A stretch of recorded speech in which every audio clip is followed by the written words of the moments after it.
At least 40 people have died in France, with hundreds of schools closed, as sweltering temperatures across Europe look set to reach almost 44 degrees Celsius. At least 49 of France's 96 mainland departments are on the highest heat red alert for today and tomorrow. 40 people have already drowned in the past week after swimming in unsupervised areas across the country. Two young brothers, aged 2 and 4, also tragically died after being found inside their mum's car during the intense heat. Over 1,300 schools have also been shut down for the day to keep children.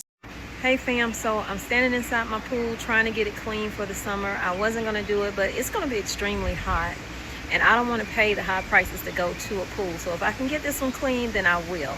A lot of people are struggling right now. This El Nino has hit and it is in every single country, not just the United States. We have Rome, Italy, France, Germany, and more. All of them are affected. Sweltering heat, 40 degrees Celsius. The lowest may be 100 degrees. Schools are closing. They say this is going to be a heat that we have not experienced before. Well, maybe in the 80s, if you were around that time, you might have experienced it. But this heat, a lot of people are not used to. And they say we need to get used to it because it's not just happening right now. This is going to be happening all the way into next year, which means we're going to have an even worse fall and winter. Definitely keep preparing with what you have. Whatever you can afford, then that is your budget. If you don't have a budget, go ahead and try to hit up a food pantry now, because when everything just explodes, you're not going to be able to find anything at a food pantry. So it is the next day. And I was editing this video from last night, and I see now that they have a power outage going on right now in France. This got me to thinking about our grid and how weakened our grid is, and we're just draining it left and right, data centers, etc. But we're not doing anything to make our grid any better. So if it's going to be as hot as they're saying it's going to be, and it's going to last all the way into next year, meaning we got to go through the summer, fall, winter, y'all, we are in for it. We're going to lose power as well. So if you don't have a solar power station or a gas generator, something that can sustain you as far as if the power grid goes down and you want to try to save your food or at least have things for medical needs or charging your phone and things like that and not have to go to your car to charge your phone, you might want to think about a small solar power station or a generator for the bigger version as far as powering your refrigerators and freezers and stuff like that. Because I know a lot of people store stuff. I do, refrigerators, freezers, but I have solar power stations. Now, I am personally thinking about getting another gas generator. My husband has one, but I think, his truck, but I think I want to do one for the house to just add extra. But that's something we need to be thinking about, and that's also dependent upon what they cost now, because I have not been pricing them lately. So that's something everyone needs to think about, because our grid, the heat, y'all, and them just turning the power off themselves because we are draining the system is called a brownout. So it might not be a blackout where it just happens all of a sudden because of weather or, storms or heat. It may happen because they want to turn it off to keep from draining the system. And that means certain hours of the day, they're going to shut the power off. What does that mean for you, right? So prepare now. It's always great to prepare ahead of time for weather events and things like that. And this is a major weather event that we are having. We're just getting started with summer here. I can only think about how bad it is going to get. And we need to pay attention to that, but don't get super duper distracted from the other things that they are doing in the background.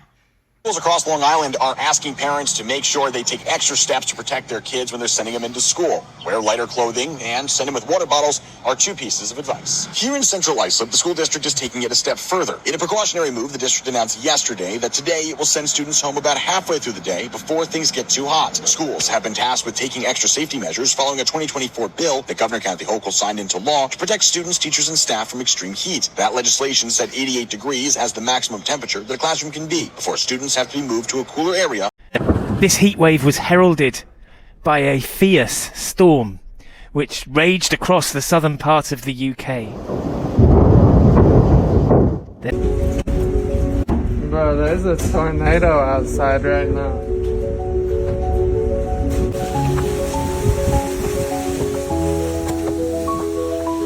Oh my gosh. What in the world just happened? Jesus. Oh my gosh. What in the world just happened? I mean, I feel alright. I got scraped up.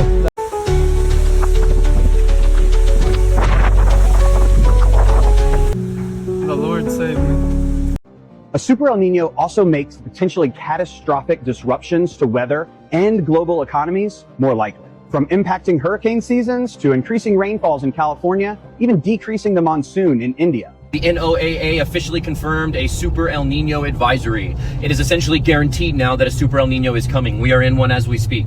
Additionally, they have essentially confirmed severe weather will be seen across the entire continental United States and much of the world.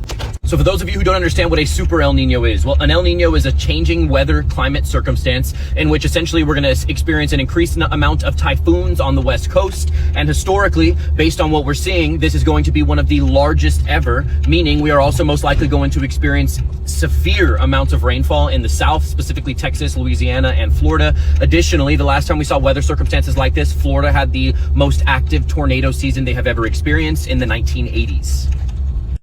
Up north, you can expect severe winters, high levels of ice, so severe cold with a lot of moisture. Perfect for ice circumstances.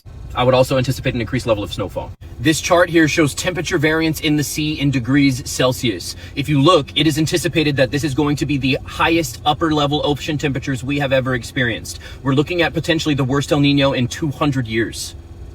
What does this mean for you? How do you prepare? Well, what you need to do first is you need to begin the process of stockpiling water. Should you lose power? Now in Texas, we will lose power if we experience a severe freeze. You know this, okay? You need to stockpile water. It's estimated that you're gonna need somewhere between half a gallon and 1 gallon per person per day. If you do not have the square footage in your home to stockpile this amount of water, what you're going to want to do is stockpile water treatment tablets. This can allow you to fill up just about any container and treat large quantities of water. If money is not an issue, you can also invest in what is called life straws, which will allow you to drink even pretty dirty water out of any usable container. I also highly recommend beginning the process of saving for a small generator. If power outages are experienced during times of severe flood or rain, life-threatening circumstances are inevitable. So you need to make sure you have some way to maintain power. Even a small generator can allow you the opportunity to have communication, meaning you can keep your phone charged should you need to call for help. I would also highly recommend beginning to stockpile canned food, things that you can eat cold, things that you do not need to heat. But it is going to be very important. Please, for the love of God, do not forget, if you are going to stockpile canned food, please keep a can opener in your storage. Next 6 months, it is going to be very important that you keep your eyes on the weather and pay attention if any evacuation or emergency notices are issued. Heed these warnings. Do not ignore them. When they come out, it is often almost already too late to leave. Okay, so you need to pay attention to the weather in your area, especially this winter.